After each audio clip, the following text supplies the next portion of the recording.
Chapter 50 of Genesis. This is the last chapter of Genesis, and then we can get finally into the story of Moses. He was a great, great man. Joseph cried on his dad's head, then had him embalmed. 40 days it took. The Egyptians cried 70 days, all the Egyptians. Then Joseph got permission from the Pharaoh to go bury him, his dad, up in Canaan. Hordes of officials and dignitaries and family all went along and had a 7-day weeping party. They also did some important things like naming of things before they went on back over the Jordan to Egypt. Of course his brothers got nervous, thinking Joseph might still be pissed at them.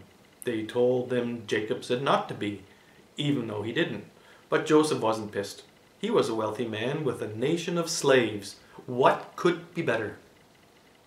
Had you loved me, we would have all been poor and hungry and not got to be the wealthiest family in all of Egypt, next to the Pharaoh, who isn't even in the picture. Joseph died later when he was old and made his brothers promise to take him home back to the promised land when it was time. They embalmed him and put him in a coffin in Egypt. Now if he was old, then that means his brothers were really old, because he was one of the youngest, the second youngest. 70 days. Okay, this is overdone.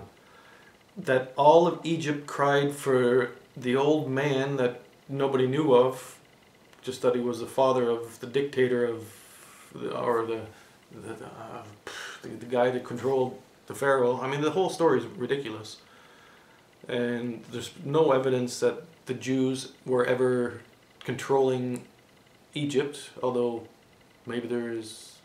I mean, just because they're money handling doesn't mean they're controlling the whole bloody place. And that wasn't what they were doing back then. I don't want anybody to think that I'm anti-Semitic.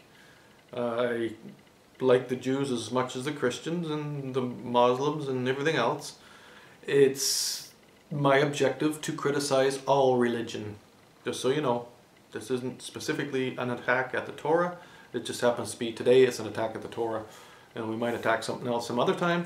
But the Torah is the foundation to monotheistic Western religions.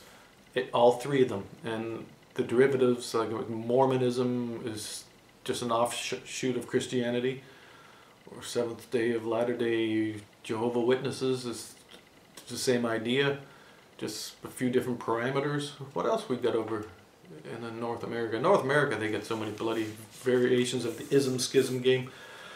Dying, going to heaven in Jesus' name, Lord. Okay.